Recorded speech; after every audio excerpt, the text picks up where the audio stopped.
Hey everybody, this is chapter 5 of The Bolshevik Party and Conflict, the Left Opposition of 1918 by Ronald Kowalski. Chapter 5 of this book is titled The Organization of Industry. So let's rock. In the spring of 1918, the debate on agrarian policy became muted, and the focus of the conflict between Lenin and the left communists shifted to questions of political and industrial organization. This chapter will concentrate on the latter issue. Again, the root of this conflict lay in Lenin's apparent apostasy, that is, Lenin's rejection of principles that the left communists believed to have become accepted Bolshevik policy in 1917. However, the matter is rather more complex, as in truth the Bolsheviks self-professedly had failed to elaborate a coherent and unambiguous program for industrial administration in 1917.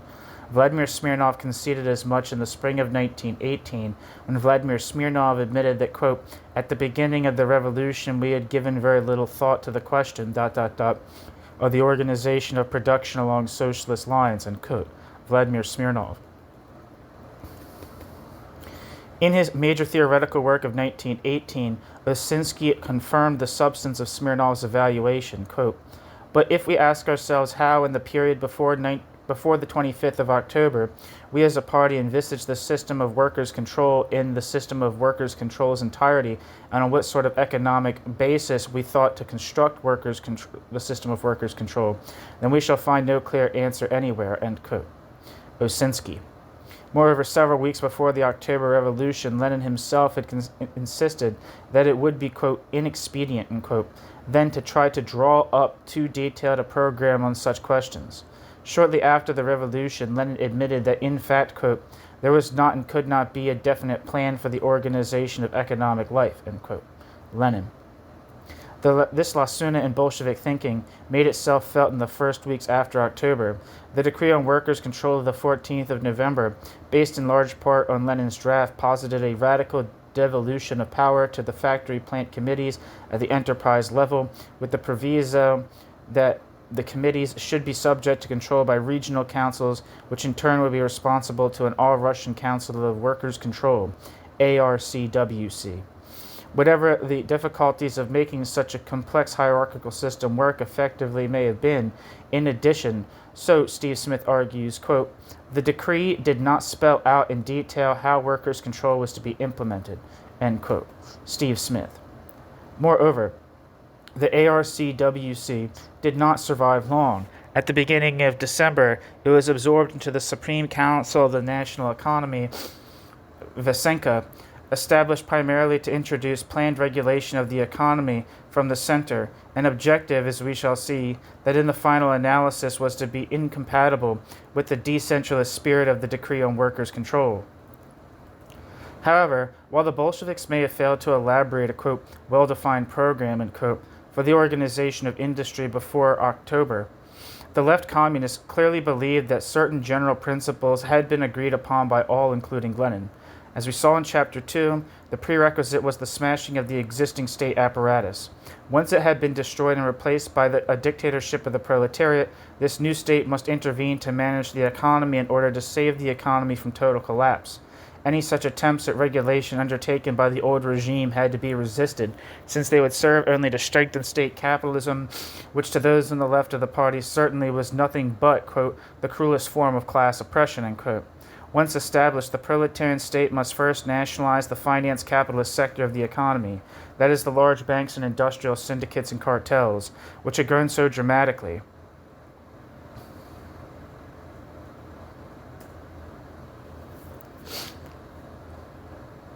During World War I, that, as the left alleged, they dominated Russian industry. Production in this sector, then, was to be organized according to the directives issued by a central planning agency such as Vysenka. Central planning was an integral part of their vision of socialism, not an expedient. Otherwise, only anarcho-syndicalism, to which they were vehemently opposed, would develop. Furthermore, to ensure that these central directives were carried out faithfully by management at the enterprise level, the precise composition of these basic units of industrial administration remained ill-defined, although a role for existing technical personnel, spetsy, was implied. supervisory workers were to be devoted to the various local organs of workers' control, the factory plant committees, the trade unions, the economic committees of the local Soviets. Workers' control organized, quote, from the top to the bottom, end quote, Bukharin argued in the summer, was a vital part of the new order. However, in the summer of 1917, Osinski, quote, implacable and extremist, end quote, in Cohen's opinion, went further. Workers' control, Osinski posited, would remain meaningless as long as the bourgeoisie retained any position of authority in industry. It would abuse its power to sabotage production, so deepening the economic ruin gripping the country. Such mismanagement experience to date suggested should not be thwarted simply by workers' control. Moreover, the very concept of control would be redundant under a dictatorship of the proletariat, since then the direct and active participation of the workers in the organization of production would be the order of the day. In essence, the notion of workers' management had been mooted, even if the precise form that it would take still remained undefined, as Osinski later acknowledged. Distribution was to be similarly regulated. All existing consumer goods, for example, were to be appropriated by the agencies of the new state and dispersed in a planned manner, especially amongst the peasants, in return for grain to feed the towns. Again, control over this process was to be devolved to the local organs of the workers, who were to take over the various distributive agencies set up by the state and the bourgeoisie during the war, notably the food committees and other Zemstvo and municipal Duma organizations. Implicit in this vision of social regulation of distribution was the replacement of the market by the planned exchange of goods, as Lomov made explicit on the eve of the October Revolution. Central regulation of industrial production and distribution executed at the grassroots by local organs of revolutionary power would serve, they believed, to overcome the disintegration and sabotage that increasingly were paralyzing Russian industry in 1917. Equally, such a system, by ensuring a substantial degree of local autonomy for the workers, would be a giant step towards socialism. The left communists repeatedly stressed that the diffusion of economic power was vital if the workers en masse were to achieve full emancipation. For this to occur, they must have the opportunity to become active and conscious participants in the construction of socialism. The absence of such participation would threaten the very success of the socialist society, as Bukharin warned soon after the revolution. Quote, without the greatest self-activity of the masses, there will be no victory, and just as the proletariat and the proletariat's armed struggle produced a Red Guard, so it must create a guard of organizers in the factories, the plants, the mines, and the offices. If it does this, then the victory of socialism will be assured. Then the victory of socialism will be assured. End quote, Bukharin. In 1918, the left communists were to elaborate upon the indispensability of such a system, in Siriani's opinion, essentially one of democratic self-management of the production process by workers at the enterprise level, if socialism was to be realized. In large part, the vision appeared to coincide with Lenin's own thinking on industrial organization in 1917. Lenin, too, called for the nationalization of the banks and large industrial syndicates. Moreover, Lenin frequently emphasized the importance of workers' control as a mechanism to regulate production and distribution and prevent total economic collapse. Indeed, there were times when Lenin's faith in the capacities of the workers seems to have been no less boundless than that of the left communists. While he may never have developed a consistent theory of workers' management, as several Western historians have argued, defined as the workers taking the fundamental decisions on what and how to produce as opposed to workers' control or supervision of decisions taken by existing managers. On occasion, Lenin came close to advocating it. Shortly after October, Lenin unequivocally rejected the notion that, quote, the management of banks and factories were beyond the power of the workers, since factory life itself had provided them with the, quote, knowledge necessary for its accomplishment, end quote. Lenin. The workers themselves, Lenin soon added, had to organize industry from below, on their own initiative, relying on their own self-discipline, not on, quote, capitalist barracks room discipline, end quote. Lenin. However, Lenin's thinking in 1917 on this question was ambivalent. Another less democratic and less participatory model of industrial organization coexisted with the one sketched above, the state capitalist model, or the program of, quote, organic construction, as the left communists were to dub it in 1918. The mechanics of this model were outlined most fully in his works of September and early October, The Impending Catastrophe and How to Combat It, and Can the Bolsheviks Retain State Power? This model also presupposed the nationalization of the banks, the existing syndicates in sugar, oil, coal, iron, and steel industries, the compulsory syndicalization of other industries, and the organization of the population into consumer societies. The consolidation of these, the most advanced and progressive features of capitalist economic organization, would serve two purposes. First, they would act as the economic framework within which the revolutionary government could regulate production and distribution and so save Russia from economic collapse and famine. Second, they would provide the foundation upon which the planned socialist economy of the future would be built. However, if this economic apparatus was to be used effectively, then it was essential that the old capitalist or bourgeois, quote, rascals, as Lenin later dubbed them, and their trained technical elite, the spetsy, be employed to administer it by high wages if possible, by coercion if need be. Quote, comprehensive workers' control, unquote, Lenin added, would ensure that they worked in the interest of the new order. In a manner quite contrary to Lenin's professions of faith in the ability of ordinary workers to run industry, in this instance Lenin attested that it would be utopian to expect them to be able to do so immediately after the revolution. For this system to be effective, Lenin continued, strict centralization was essential within the economy in general and in each branch of production in particular. In other words, the economic decision-making prerogatives of the factory plant committees, the trade unions, and the local Soviets were to be tightly circumscribed. With power in the hands of the proletarian state, Lenin argued, quote, we shall be fully and unreservedly in favor of a strong state power and of centralism, end quote. Lenin. In the spring of 1918, Lenin turned decisively to the state capitalist model, claiming that it offered the only possible solution to Russia's calamitous industrial decline. Lenin's promotion of this system brought Lenin into open conflict with the left of the party on the whole issue of how industry ought to be organized in the post-revolutionary state. The failure of socialist revolution to engulf the rest of Europe was the immediate precipitant of this rift. Not only had it forced many Bolsheviks, impelled by Lenin's ruthless logic, slowly but surely to abandon the policy of revolutionary war and accept the punitive peace imposed by the Germans at Brest-Litovsk, but this peace in turn signaled a turning point within Soviet Russia itself, a retreat in internal policy, as the left communists repeatedly charged. The Bolsheviks found themselves in an unanticipated and most unwelcome quandary. Before October, virtually none of them had imagined that they might have to proceed to lay the foundations for socialism in Russia alone.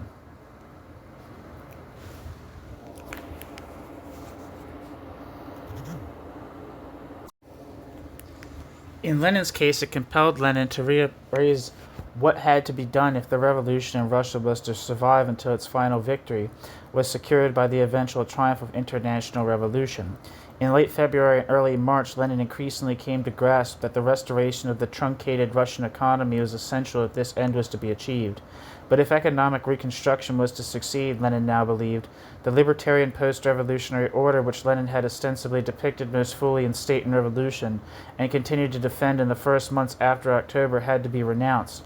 No longer did Lenin argue, as he had at the very end of December 1917, that, quote, every rank and file worker and peasant who can read and write, who can judge people, and has practical experience is capable of organizational work, end quote. Lenin. The means by which he now sought to revitalize the economy, as soon became clear, were quite different. At the Seventh Party Congress in early March, Lenin emphasized discipline, organization, efficiency as the watchwords for recovery.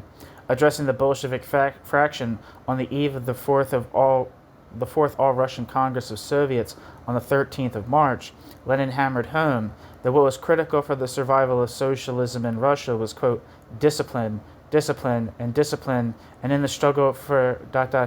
this discipline, we must adopt draconian measures, end quote. Workers' control, as had existed hitherto, Lenin alleged, with, quote, endless discussions and endless holding of meetings, end quote, had now ceased to play a positive role. If anything, it was exacerbating the economic chaos which had been bequeathed to the Bolshevik regime. While continuing to pay heed to the need for such discussions to prepare, quote, the masses for participation in state and economic administration of all the affairs of society, end quote, in no way were they to be allowed at the expense of economic recovery. This, above all, required obedience to the orders of management, of, quote, one-man managerial authority, end quote, if necessary, whose powers over the production process were to be restored.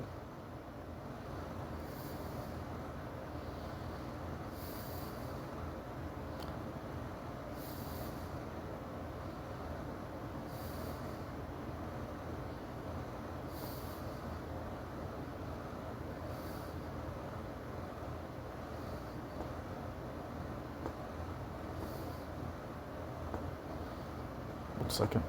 I'll make a post of this.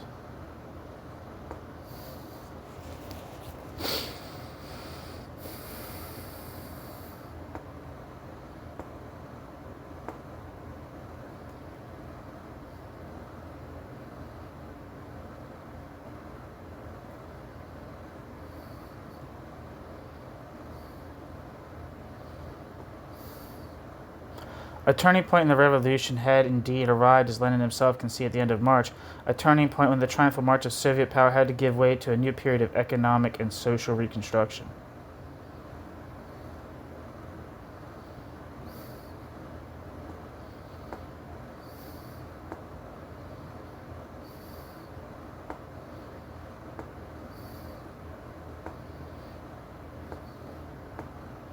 Then, in the spring of 1918, Lenin, as we saw in Chapter 2, if not the left communists, began to reappraise the extent of Russia's economic development before the revolution.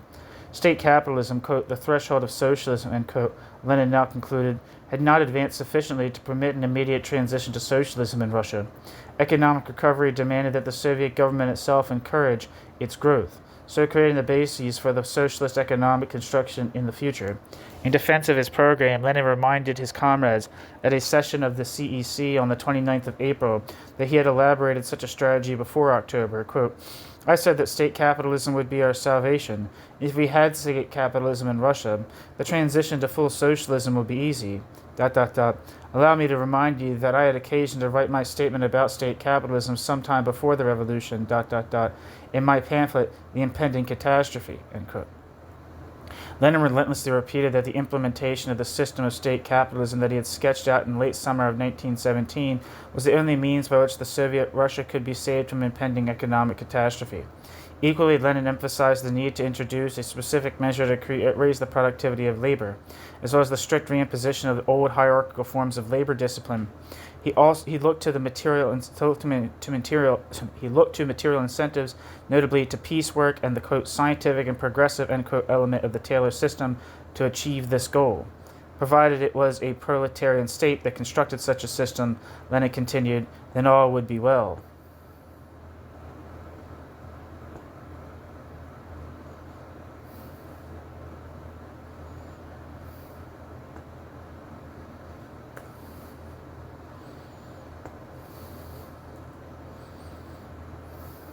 Sorry, 1 second.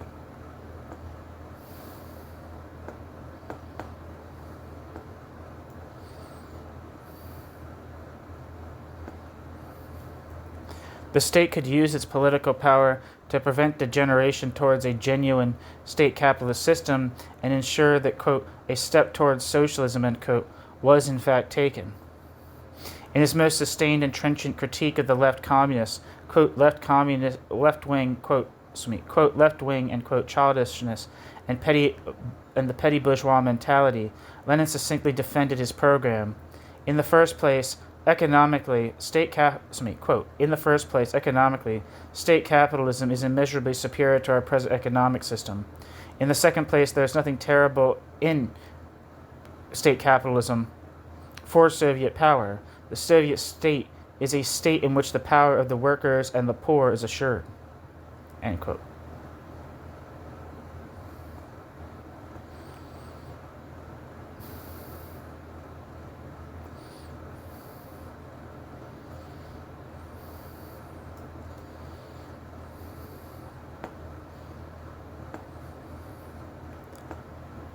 To the left communists, this was errant, and even worse, dangerous nonsense.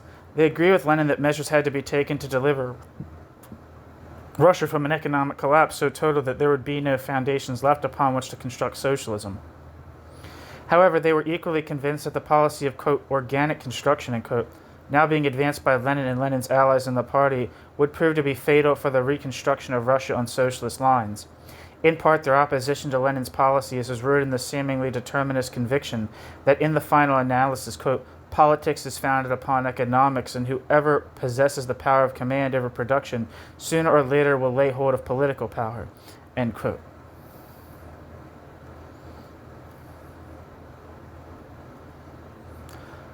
Accordingly, they rejected Lenin's claim that the promotion of state capitalism in the economy would not prejudice Soviet power. Bukharin agreed with Osinski on this issue, heatedly reiterating that state capitalism in any shape or form was quite incompatible with the survival of socialism. He painted a despairing picture of what he first saw to be the inevitable outcome of Lenin's policy of, quote, organic construction, end quote. Quote, we left communists look at the matter concretely.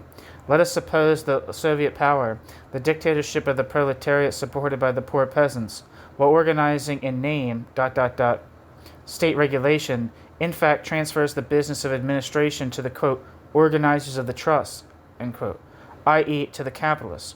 What happens in that case? The real power of capital in the economy grows and becomes consolidated.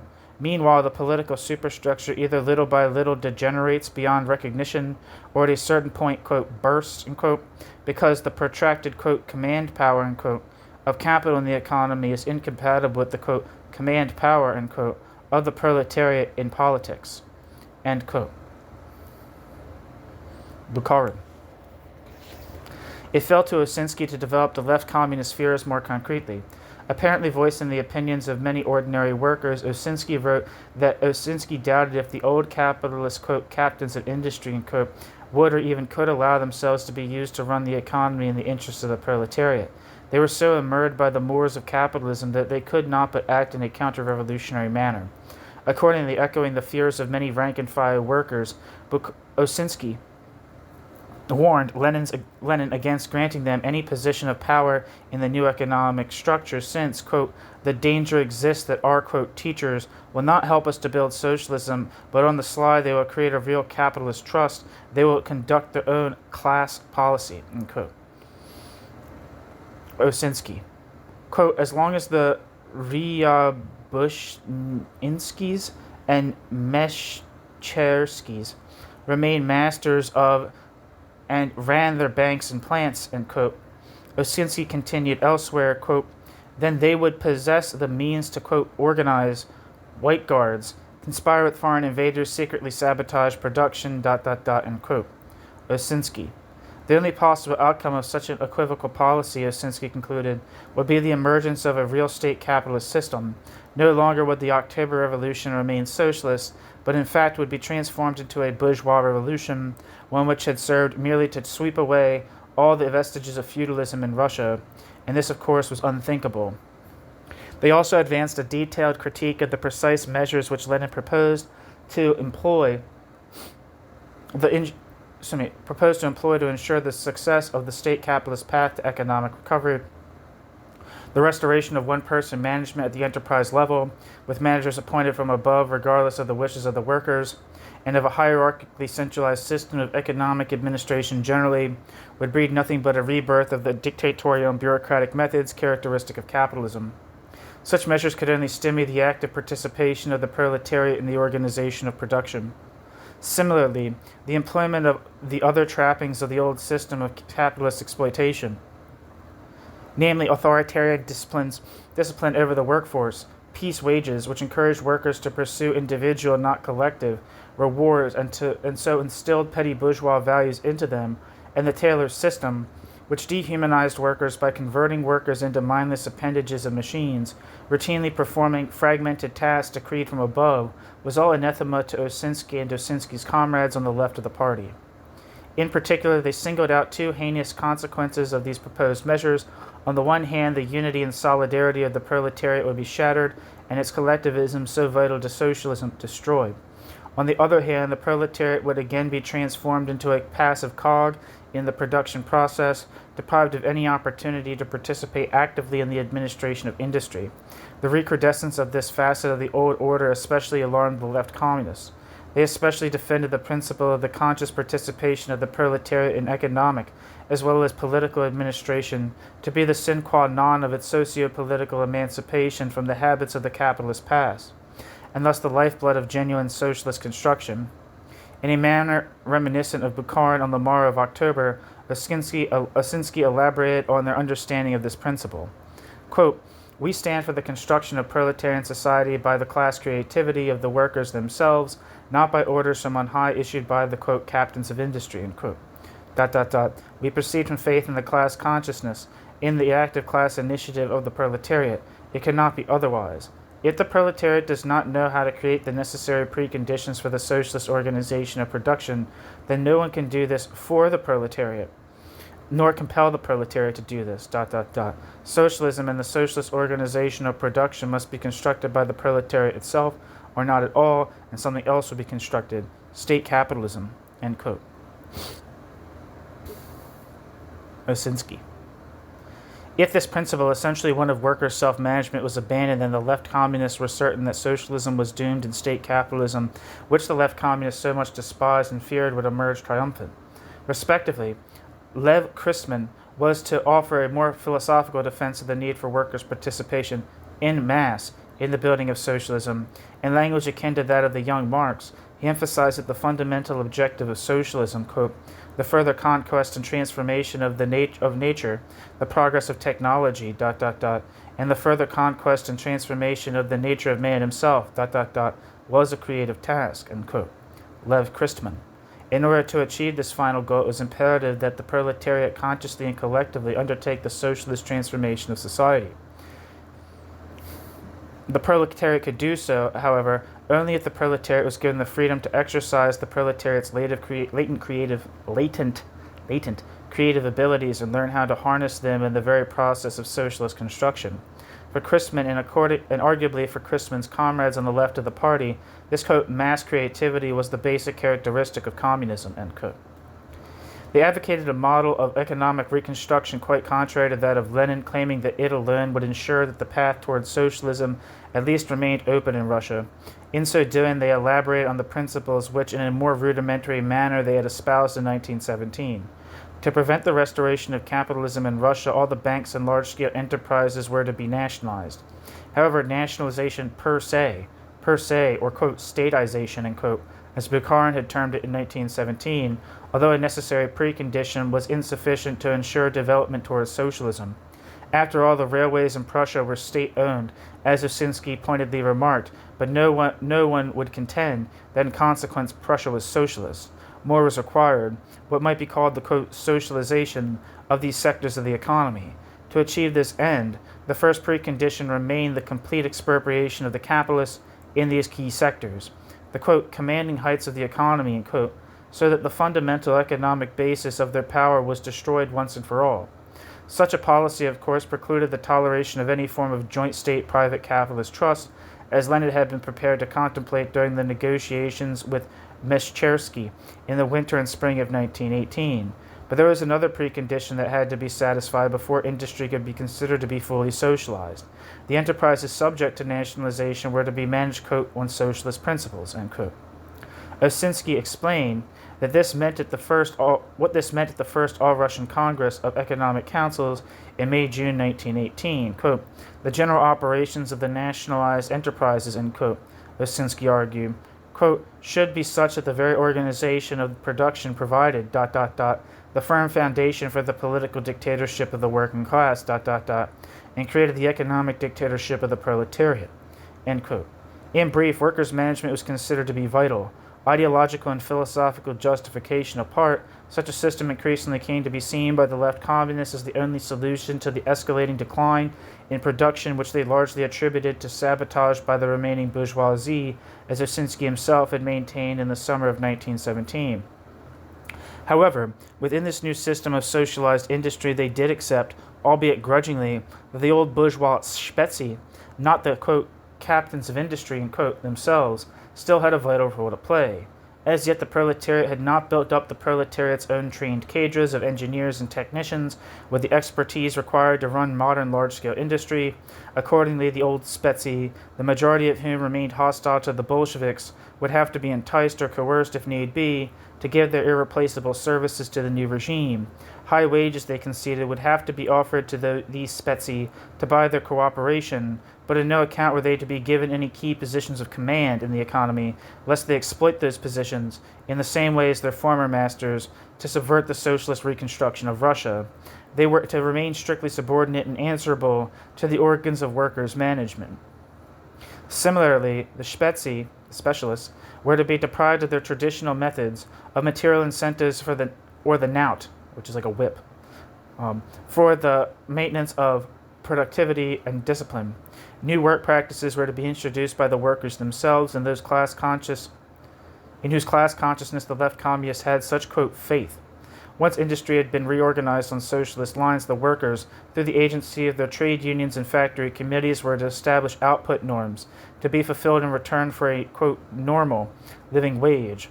Non-fulfillment would be dealt with by workers' courts, so Osinski argued, which would take whatever action they deemed to be necessary to punish recalcitrants who de facto were sabotaging the construction of socialism. Osinski, it transpired, was also of a sufficiently bold or temerarious disposition to attempt to sketch out in detail how this system of workers' management was to be constructed. Osinski unequivocally rejected the system of one-man management by centrally appointed commissars, acerbically remarking that it would preclude what even Lenin had considered to be vital in 1917, that every cook should be given the opportunity to learn how to administer the state. This principle, Osinski proposed, should be extended to the economy. Actual workers' administration of industry, right down to the level of enterprise, was to be introduced.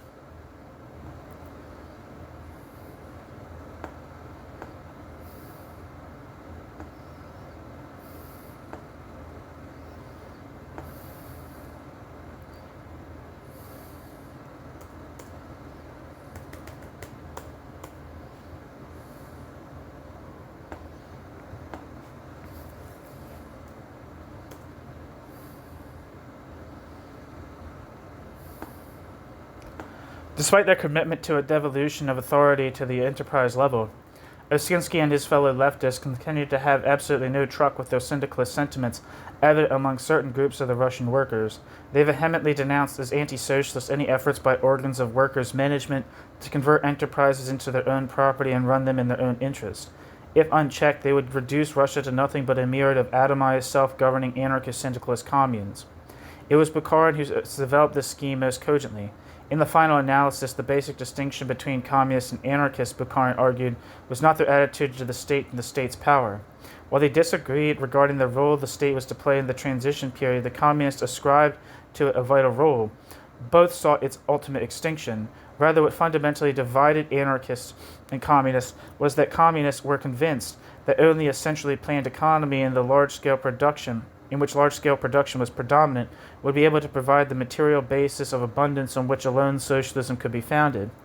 Like the SR's faith in land socialization, so too the anarchist dream of sharing out property was economically retrogressive. It would only lead first to the recreation of a class of small proprietors and ultimately to the restoration of large-scale capitalism. What the left communists were seeking was the creation of a genuinely democratic centralist system which would combine workers' management at the enterprise or micro level with central control and planning of the economy at the macro level. In Stroitelstvo Sozialisma, which synthesized ideas developed in his articles in Communist and in other speeches at the Congress of Economic Councils, Osinski sought to reconcile these divergent requirements. At the grassroots, large enterprises were to be run by boards, 2/3 of which was to be elected by the workers themselves. Though contrary to syndicalist ideas, these boards were not to be composed of a majority of workers employed in the enterprise itself, lest they develop a sense of property in it. Above them was to be a tier of regional oblast economic councils, in the main to be elected from below by plant administrations in each region. These councils were to be granted the right to affirm or to veto the elected plant administrations, once they had assured themselves of the capability, or otherwise of the latter, to organize production efficiently. At the apex, he envisaged a central economic council, such as the Vesenka, composed largely of representatives from the regional councils. To prevent deformations within this system in the direction of either bureaucratic centralization or anarchist syndicalism, he stressed the urgency of a, quote, precise definition of the powers of the subordinate organs, both to protect their scope for self-activity and at the same time to prevent any arbitrary actions on their part, unquote. Osinski attempted to proffer such a definition. The Vesenka was to be responsible for the formulation and financing of the overall economic plan and was to have general supervisory powers to ensure that it was carried out. Detailed administration was to be left to the regional councils, which were to ensure the enterprises under their purview were supplied with the labor, materials, and technical expertise that they required to continue in operation. Finally, the plant's administrations were allotted purely, quote, technical executive functions, end quote. The need to tap mass initiative presumably would be met by this requirement and by the participation of plant representatives at regional level. But how were conflicts really potential between these various tiers of administration to be resolved? Even with the best will and the best circumstances in the world, they appear to be unavoidable. As Alec Nova emphasized, given that organization at the local level of necessity lacked the information required to judge what the interests of society in toto would demand. Given Russia's pitiful economic conditions in 1918, conflicts were inevitable, as Skvortsov-Stepanov conceded. However, the commitment of the factory plant committees and other grassroots organs of the workers to pursuing the general interests of society and to supporting the central control required to achieve these, they would be forced to sacrifice this commitment to more immediate and narrower concerns. Shortages of food, fuel, and finance, Stepanov argued, would inexorably drive these workers' committees to strive to protect their own plants, so impelling them de facto in a syndicalist direction. Logically, he continued, production should be concentrated in the largest, most efficient enterprises. The question whether the workers in the plants due for closure in the interest of the greater productivity and economic efficiency of society at large would accept their fate passively remained unexplored and as yet unresolved.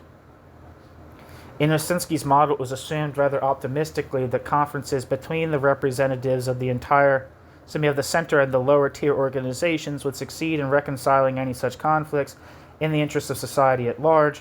However, if such a resolution was not forthcoming, then in the final analysis, the authorities at the lower levels would have to be overridden. Osinski and his fellow thinkers were compelled to assign the ultimate power of economic decision-making to the center, as their conception of the economics of socialism demanded. Osinski, it would appear, did not stand quite as, quote, uncompromisingly for the democratization of industry, end quote, as Brinton suggests. It's Maurice Brinton. I have Maurice Brinton's book on the factory committees and the Russian Revolution on this channel, if you're interested. Nor was, quote, the triumph of centralization, end quote, at the Congress of Economic Councils the total defeat for most of the left communists present that Kaplan has depicted it to have been. Now they found themselves in a rather ironical position. Having accepted the principle that in socialist society the power of economic decision-making must reside ultimately in the hands of the central authorities, many of them continued to attack these authorities for overreaching their competences, attacking the rights of the localities, and thus fostering the growth of bureaucratism. As V.N. Andronikov, a representative of the Urals, Sovnarkoz, were a particularly virulent strain of left communism, where a particularly virulent strain of left communism was to be found, see Chapter 7 below, sourly remarked at the Congress of Economic Councils, Osinski's model, with its acceptance of hierarchical control over the composition of enterprise administrations elected from below, effectively vitiated worker self-management. One can but presume that the left communist, quote, faith in the class consciousness, end quote, of the proletariat led the left communists to hope that such conflicts between local and central interests would not remain intractable. Theoretically, where the workers and managers of an enterprise possess a high degree of class consciousness, it is possible to imagine them disregarding their own immediate interest and bowing to central directives detrimental to themselves. Kowalski is correct in concluding, however, that such an assumption is highly, quote, romantic and scarcely realistic, end quote, and he has not been borne out by any experience in peacetime. The remainder of their program for industry can be dealt with in summary fashion, largely because they did not possess much of one, as we saw in Chapter 3 above. The territorial losses suffered as a consequence of accepting the Brest-Litovsk peace precluded the restoration, let alone the development of industry in Soviet Russia. In the meantime, little could be done. The only areas remaining with any potential for industrial revival were the Urals and West Siberia. Accordingly, the limited resources that Soviet Russia did possess should be concentrated there to ensure that whatever industrial recovery was possible in these regions at least was achieved. The method by which the left communists proposed to finance even this limited program of restoration, as well as maintained as well as maintain what other nationalized industries they could, was decried by E.H. Carr as, quote, fantastic. Whatever wealth remained in the hands of the bourgeoisie was to be confiscated. However, since this, quote, plunder in itself would be insufficient to meet the financial needs of industry, the printing press would have to provide the remainder. Inflation would ensue, they admitted, but rather than seeing it as an evil, they welcomed it, since it would facilitate the transition to the moneyless socialist economy of the future, where the ruble would be valueless. Kowalski's plan, in its main part supported by Lenin, to eliminate the budget deficit and stabilize the ruble, was dismissed as a bourgeois, quote, opportunist deviation, end quote, which would lead only to the restoration of state capitalism. It was left to Vladimir Smirnov to develop the financial, quote, logic of the left communists a little further. Totally planned distribution, Smirnov conceded, was still some time in the future, since it was imposed speedily to draw the millions of still uncollectivized peasants into such a system. In the interim, money would be required to conduct exchange between socialized industry and individual peasant agriculture. Yet here lay an opportunity, so Smirnov added, to resolve, at least in small part, the problem of financing industry. The prices of goods produced by socialized industry were to be, quote, set as high as possible, end quote, in order to extract from the countryside a surplus which could be invested to stimulate the recovery and development of industry. He was to develop this notion, as Bukharin duly noted, into the concept of, quote, primary socialist accumulation, end quote, which was later elaborated upon by Preobrazhensky and implemented in an even more extreme manner, some might argue, by Stalin during the period of the first 5-year plan.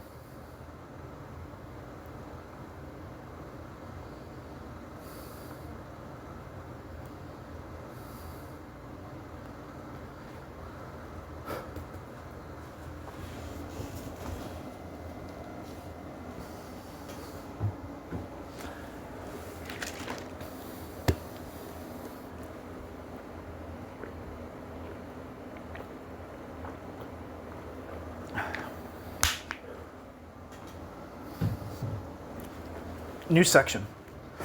In the sphere of industrial organization, therefore, the conclusion drawn by E.H. Carr that the left communists, quote, shrank from producing any concrete program, end quote, is not strictly tenable. Nor was their program as, quote, disappointingly sketchy, end quote, as Steve Smith has suggested.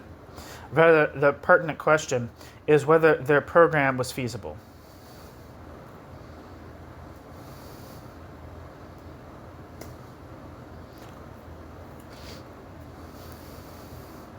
Certainly, their critique of the measures proposed by Lenin as essential to restore Russian industry was in many respects thorough and pertinent.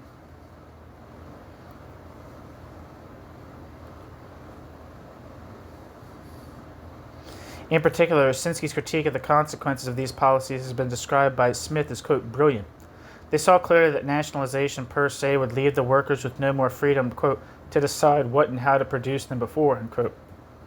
It would leave them as subordinated as before, as Mihaly Vaida has commented, but now to appointees of the state, if not to the bourgeoisie and its managers. They perceived that the participation of the workers in economic decision-making, from the point of production upward, was vital if any genuine socialist reconstruction of industry was to be achieved.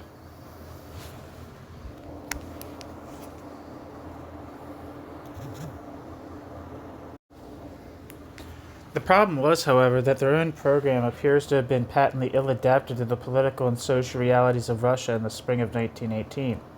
Of course, the left communists themselves repeatedly claimed that their plans for the democratization of industry were not unrealistic at all.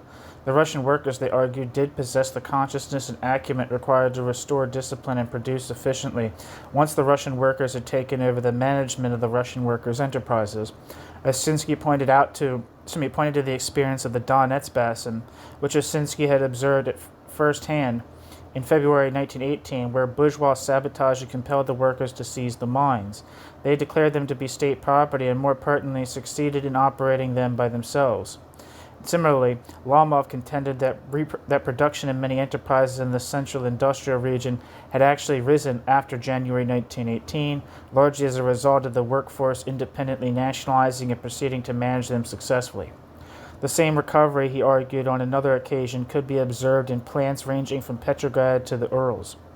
M.A. Savilev's M.A. Savilev sketched a similar picture of the success of workers' management in the Urals, which he had visited in May, alleging that many plants' production had markedly improved as a consequence of this. Any reductions in output that had occurred could not be blamed on the workers themselves, but rather was attributable to insufficient materials, the lack of finances to pay, and of provisions to feed them, and of course to the impact of bourgeois sabotage.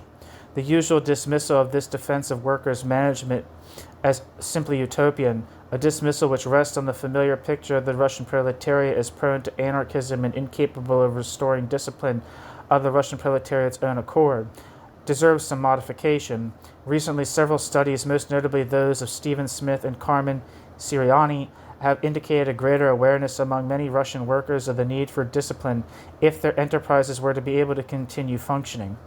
Moreover, in many instances, they also sought the active intervention of the government to assist them in organizing production effectively. No doubt the left communists exaggerated the success of workers' management in overcoming industrial chaos, but it remains difficult to assess to what extent the workers' lack of success was the result of their own inabilities and foibles, or of circumstances largely out with their control, such as the lack of materials and food. At the same time, it would be unrealistic to deny that there were instances when workers' management proved to be disruptive. In a letter to his wife written in May 1918, Leonid Krasин, a rare figure among the Bolsheviks inasmuch as he was not only a qualified engineer but also an experienced manager, painted a grim picture of demoralization and decay where the workers had taken over their enterprises and attempted to run them. Quote, "The prospects for some categories of the urban proletariat are absolutely hopeless. The illusion of becoming masters where they were formerly slaves has demoralized the so-called working class. Nobody is getting any work done, and the railways and all productive machinery are rapidly falling into decay." End quote. Leonid Krasин. An even more damning condemnation of the workers' capacity to manage industry on their own came from Alexander Shliapnikov, then Commissar of Labor, yet ironically the champion of workers' management in the years after 1918. But in the first months of 1918, Shliapnikov attributed most of the disruption afflicting Russian industry to the chaos that ensued and the workers seized their own enterprises. Too many workers, Shliapnikov claimed, were prone to anarcho-syndicalism, which thwarted any planned organization of production. One-man management, strict discipline over labor, material incentives, these were the methods that he favored to promote economic recovery. Arguably, Shliapnikov was far from alone. Whatever the truth of the matter, attribution of the growing collapse of industry to the efforts of workers' control in all probability struck a more responsive chord within Bolshevik ranks in the spring of 1918 than did the left communist defense of the efficacy of workers' management. In these circumstances, it is far from surprising that Lenin's arguments in favor of a return to older, tried and tested methods of administration won the day. At this point, discussions on this question usually end, with the conclusion that the perceptions of social reality held by the majority of leading Bolsheviks dictated the rejection of the left communist model for the administration of industry. However, that is not all. Often we are left with the impression that the left communists were faithful defenders of a democratic socialist economic structure, in contrast to Lenin, who still failed to grasp the crucial role of workers' self-management in such a system. Indeed, Siriani has recently contended that, quote, "the left communists developed the critical conceptions of Marxism itself on the issues of labor organization and economic democracy," end quote. Getting more careful and critical analysis of their model for industrial administration reveals that such a conclusion is, bluntly put, unwarranted. Whatever their developments of Marxism may have been, they did not provide a blueprint for a viable economic democracy. The fundamental reason for their failure is rooted in their preconceptions of the economic essence of socialism. In common with the overwhelming majority of Marxists of their time, they believed that the transition to socialism must lead to the abolition of money, prices, and commodity production. In brief, all the characteristics of the market system that they detested and identified with capitalism. Osinski typified their thinking, quote, "The market is the seedbed of contagion from which the embryos of capitalism continually issue forth," end quote. Under socialism, the market was to be abolished, with production and distribution no longer regulated by shifts in supply and demand manifest in changing commodity prices, but by the plan. The plan, however, if it was to satisfy the needs of society in general, rather than particular local demands, must be drawn up by a central authority which alone has the vision, and no less important the information to determine that what these general needs might be. This central authority would then issue instructions to all enterprises under its purview regarding the nature and quantity of their production. It would distribute supplies of materials and labor amongst them to ensure that their production plans could be met, and it would distribute goods finally produced. In such a system of central planning as Alec Nova, and it seems like Kowalski is arguing like a market socialist point of view, and Alec Nova is the other person who's like big into like market socialism. In such a system of central planning as Alec Nova has forcibly argued, there would not and could not be any scope for meaningful workers' democracy in the precise sense of real shop floor power over the production process. Even if the workers did possess the, quote, romantic and scarcely realistic, end quote, levels of consciousness that would lead them to sacrifice their own particular interests for the sake of those of society at large, they simply would not possess the information necessary to take decisions which would achieve this objective, which is like a Hayekian idea. Not that it makes it wrong or anything, or not that there's some insight into it, but that's like, planning's impossible because there's no way that a central authority can actually know what people want, and there's no way of communicating. Basically, the market's like an information tool. It has a certain epistemic qualities that are indispensable for modern civilization. Even if the workers did possess the, quote, romantic and scarcely realistic, end quote, levels of consciousness that would lead them to sacrifice their own particular interests for the sake of those of society at large, they simply would not possess the information necessary to take decisions which would achieve this objective. In a large and complex industrial economy, which the left communists believed to be an integral feature of socialism, production in all production's component parts could be regulated through the market. If the market was to be abolished, then the emergence in its place of a centralized bureaucracy to regulate production would, as Nova remarked, become a, quote, functional necessity, end quote. In that case, quote, below the center there are bound to be severe limits placed on the power of local or regional authorities in order to ensure the priority of the general over the particular, end quote. And just as a side note, this is completely, this kind of notion of planning as inherently being a command economy. That's the only kind of planning that's possible is a command economy. Is that it totally ignores the centralizing feature of the market, which is precisely the critique of like the law of value as this like form of heteronomy which fundamentally dictates on the lower levels of the economy what happens, right? Anyway. In that case, quote, below the center, there are bound to be severe limits placed on the power of local or regional authorities, in order to ensure the priority